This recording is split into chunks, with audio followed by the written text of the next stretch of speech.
Anang maraming paligoy-ligoy pa, diretso sa punto na. Maiksi lang ang komentaryo, pero diretso sa punto. Maraming kuro-kuro, may tiwali, may totoo. Dito, sa puntong diretso tayo. Punto, diretso.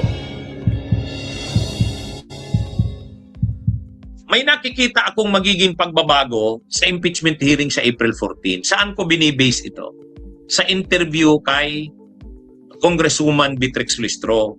Kasi in-interview si Congresswoman Beatrix Listro. Ano bang mangyayari sa hearing sa April 14? Ang sabi ni Congresswoman Beatrix Listro ganito, ang hearing sa April 14, clarificatory hearing. Ibig sabihin, hindi siya trial. Kahit mini trial, hindi siya mini trial. Hearing lang talaga siya.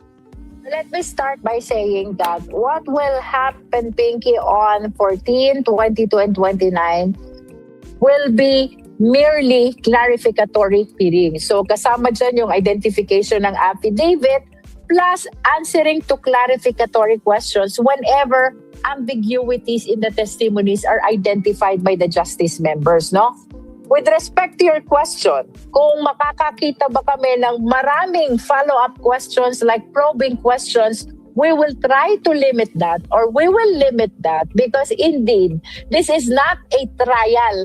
Yung mga probing questions na should happen in the trial before the Senate, no? Again, ang mangyayari sa Justice Committee is merely clarificatory hearing. So the complainants will be presenting their evidence, and if there are questions of ambiguities o malabo dito sa mga evidence, including in the testimony of the witnesses, then we anticipate the justice members to raise clarificatory questions, no? Because, again, hindi po ito trial. This is just a clarificatory hearing akin to a preliminary investigation.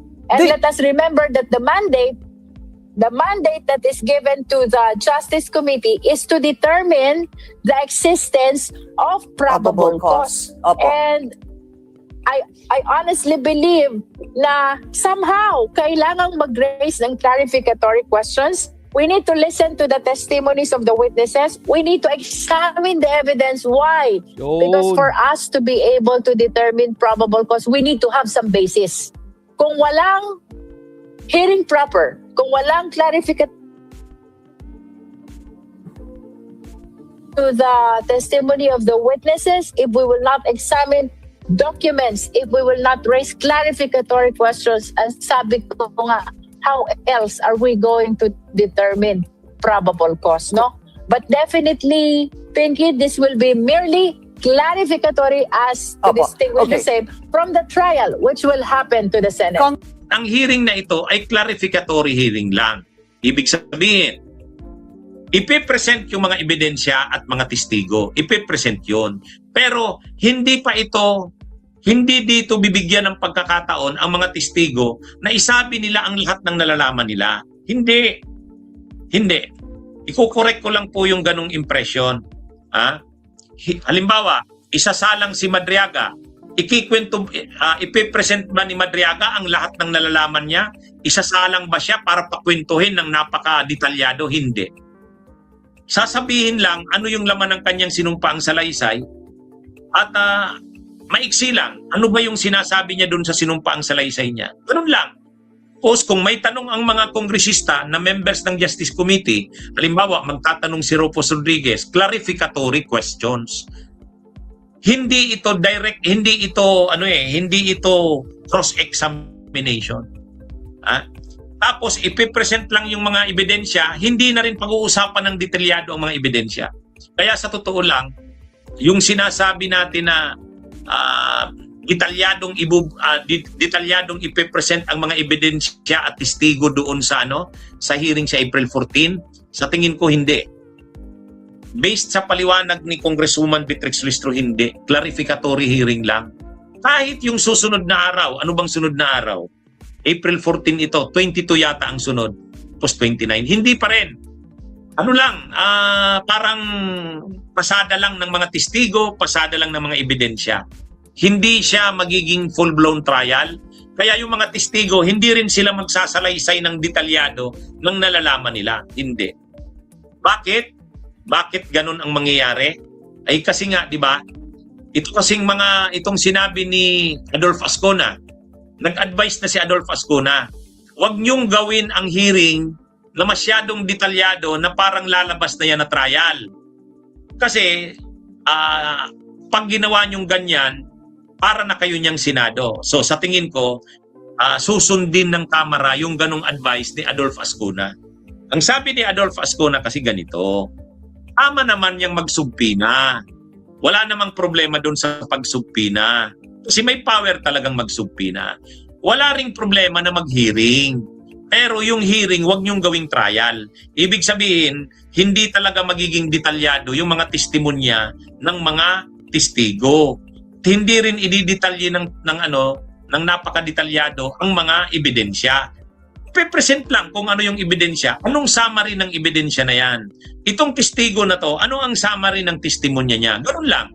Pagkatapos, kung may tanong ang mga members ng Justice Committee, clarificatory questions, bibigyan na magtanong, clarificatory. Kasi nga, ang tawag, clarificatory hearing. So, ano ang positive-negative nito? Ang negative nito, ang positive muna. Ang positive, mapapabilis ng impeachment. Sa tingin ko, hindi na ito aabuti ng Mayo. Yung buong Mayo. Kasi ang sabi noon, katapusan pa ng Mayo. Sa Justice Committee, ay sa House pa lang yan sa House. Sa tingin ko, hindi na. Mapapabilis na ito. Kasi kung ganyan din lang, mabilis na yan. Mabilis na yan. Clarificatory hearing lang talaga ang labas. Kaya sa tingin ko, pagkatapos ng mga clarificatory questions, clarificatory hearing, mga 3 hearings lang yan, tapos na yan. April 14, 22, 29. Pag natapos niya ng 29, isasalang na yan sa plenary. Mga first week or second week ng May. Pag nakalusot na yan sa plenary, 1/3 votes ng mga kongresista, nasa Senado na. So by May, pwede nang magsimula. Pwede nang magsimula ang Senado. Pwede na ito. Kaya mapapabilis ang impeachment sa ganyan. Sa ganyan. Ano naman ang negative? Ano naman ang negative? Ang negative nito, yung ini-expect natin na mapapanood natin yung detalyadong testimonya ng mga testigo. Yung sinasabi natin na detalyadong ilalatag ang lahat ng mga ebidensya, hindi pa detalyado. Ilalatag totoo, pero hindi detalyado. Kaya, bakit? Saan ang detalyado na? Doon na sa trial sa Senate. So, okay lang yan. Okay lang yan mga kabunyog.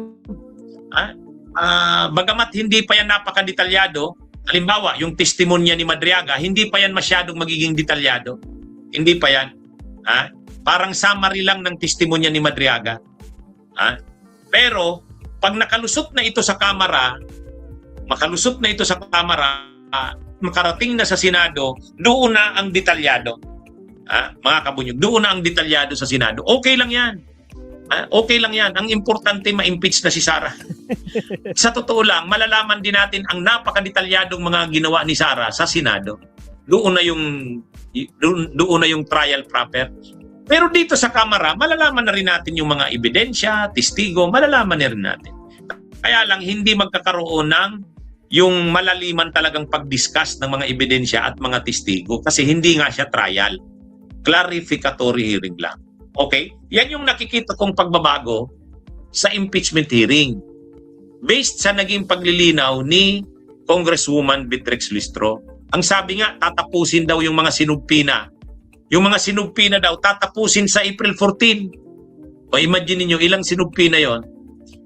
Kasi may iba na naman silang isusubpina sa April 22. Tama. Sa April 22, may iba na naman silang subpina. Baka si Trillanes, isusubpina pa nila. Saka yung dating overall deputy ombudsman na si Melchor Carandang, isusumpina pa rin yun. Anyway, mga kabunyog, tulad ng nasabi ko ang hearing sa April 14 may positive negative. Una, mapapabilis na ang impeachment trial. Ang negative naman, hindi tayo makaka-expect ng malalimang paglalatag ng mga testimonya.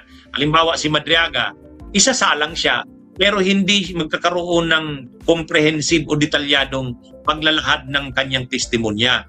Kasi nga, hindi pa naman ito trial. Okay? So, sana naunawaan niyo yung aking paliwanag. Bakit kasi kailangan maging ganyan? Para hindi ma-technical. Ha? Kasi ngayon pa nga lang, kung ano-ano ng mga issue ang nilalatag ng kampo ni Sara eh. O sige, kung advice ni retired Associate Justice Adolfo Ascona, ituloy ninyo ang hearing.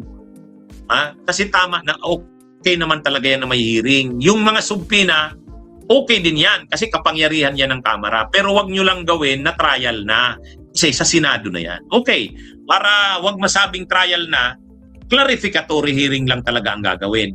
Hindi gagawing malaliman ang trial. Okay? O yan Alright. mga kabunyog, mga kababayan. Di bale, okay lang yon. Huwag tayong ma-frustrate. Ang importante, tuloy ang impeachment ni Sara. Sa isang banda nga, ang maganda din dyan na hindi yan masyadong detalyadong hearing, ang maganda din yan, mapapabilis na, matatapos na kaagad. Para doon na tayo sa Senado maglabanan. Di ba? Anyway, sa Senado naman, lalabas lahat yan. Yung mga testimonya nila Madriaga, magiging detalyado yan sa Senado. Okay, Alright. mga kabunyog, mga kabayan? Magandang araw sa inyong lahat. Mabuhay po tayo. Salamat, attorney. Bunyog, bunyog, halikan na kasama ka. Ayos to, mga absat. Kumusta si attorney